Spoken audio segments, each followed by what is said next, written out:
So if you're brand new to kayak fishing, there might be a lot of confusion for you about what you really need to get started in this sport. If you've done any research online, you've probably seen some very expensive rigs, some very impressive rigs, and quite frankly, some somewhat intimidating kayak setups that may have you a little hesitant about taking the leap and getting started in the great sport of kayak fishing. In this video, we're going to talk about what you really need, all you really need to get started, to get off the bank and get out on the water and start fishing. And stay tuned until the end, because if you do make the plunge and get a kayak, I'm going to give you the #1 thing you should do before you do anything else when you're getting started kayak fishing. So, not to be Captain Obvious, but the first thing you're going to need is a kayak to get out on the water. And you don't need a motorized kayak, you don't need a pedal drive kayak. The old saying goes, the best kayak you have is the one that floats. So if you already have something or have access to something from family or a friend on the cheap and it floats, fine. I choose the Old Town Sportsman 120. It's a great platform, not only for me, for anyone getting started. It's a paddle powered kayak. It's very stable. It's made out of quality plastic. It's long enough to track decent. You can use it on the lake. You can use it on the river, wherever you're gonna go. I'm 6'3", so I need something that'll accommodate my long legs as well. Something I can stand up in if I want to. So I chose the Old Town Sportsman 120, but there's a lot of boats similar that you can go out there and find that will fit within your budget and get you out on the water. Now, this isn't a must-have, but a recommendation for the kayak you might get started with. You can use any kayak with any seat in it to get yourself out on the water. But if you can find one with the lawn style or lawn chair style seat, much more comfortable, it'll make your experience much better out on the water. And also, a sit on top versus a sit inside, much better fishing platform. However, you can still get out on the water and enjoy fishing from a sit inside kayak. If you're gonna start kayak fishing, you need a quality PFD. I have the Old Town Angler high back PFD, and if you're gonna get a PFD, anything will do as long as you're safe out there on the water. But the high back, specifically made to clear the kayak seats so that you sit more comfortably while you're fishing. Highly recommend a high back.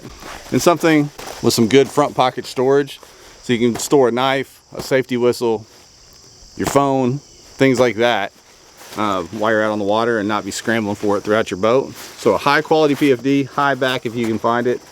Highly recommended to get yourself started. This isn't a need, but this is a really nice to have. If you're gonna be out on the water and taking any kind of photos, you're probably gonna have your cell phone with you, not stored away in a dry case in your kayak.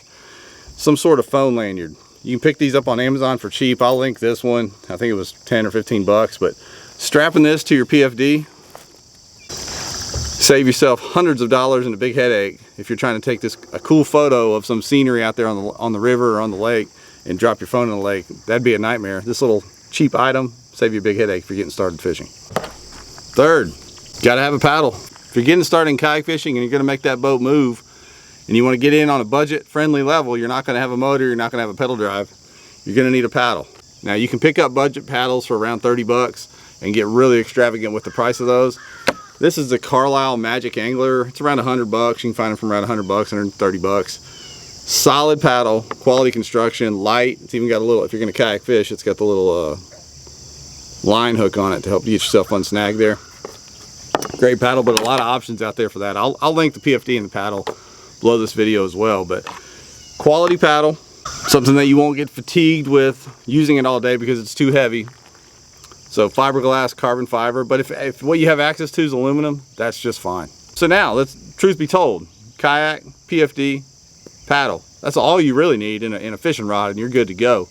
But you just want to take a little step up with your entry-level setup. If you're just getting started, you might want to add these two things, and it's really not much. Let's take a peek at it. So if you're gonna kayak fish, you're gonna need a way to store a few things and hold a couple of rods.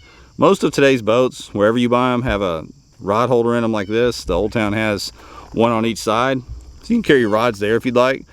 But a good old-fashioned square milk crate. I had this one laying around the garage. This is in my simple kayak setup that I'm going to use today. It's got a little mesh bag screwed onto the side of it, but as you can see on this side, all I did was cut off a couple pieces of PVC, zip tie them on there, and now I can carry 2 or 3 rods with me. Throw some Plano boxes down in there, some soft plastics, a backpack, whatever you might be doing, and you're good to go. And the second thing you might want to add to your beginner setup is some sort of cooler in front of the crate. The Old Town's got a nice little cutout where this cooler slides right in there. But if you're gonna be out on the water enjoying a day, fishing, floating the river, whatever it is, you're gonna want some drinks and snacks with you, right? So throw a solid cooler in there. Not a must-have, but a nice to have. Same thing with the crate. Not a must-have, but certainly a nice to have to keep your stuff organized in the back, tank well, and it's cheap. I mean, you can pick up a milk crate for 10, 15 bucks, strap some PVC on it, and you're rolling. So I told you to stay tuned until the end, and I'd give you the #1 tip, what to do with your kayak if you're a brand new kayak angler before you do anything else. And it's this: take it out empty. Before you rig anything, before you go fishing, before you put any accessory on it, take it out empty, paddle it around, stand up in it. If it's summertime like it is right now, tip it over, or try to tip it over and get back into it. See how far you can lean before it tips. Turn and reach for different positions in the boat. See how far you can turn to grab a rod, grab a tackle bag, whatever. If you do all those things, you'll know where to position things, #1. You'll know the limits of your boat. You'll feel a lot more comfortable fishing out of it if you know the physical limitations of that boat and the physical limitations of yourself in that kayak. So #1 tip, if you got a brand new boat, you've never done this before, take your kayak out dead empty, push it to its limits, flip it over, get back in it, reach into different spots, imagine where you'd like to place things. Do that a couple times, and then bring a couple rods, add a couple accessories, and build slowly from there, and you'll be a lot happier and a lot more successful. Hope that helped y'all. If you are brand new, leave a comment. If you're not brand new and been fishing a while, if you have anything else that new anglers could use as they get into this sport, drop them in the comments as well. Appreciate y'all. Catch you on the next video.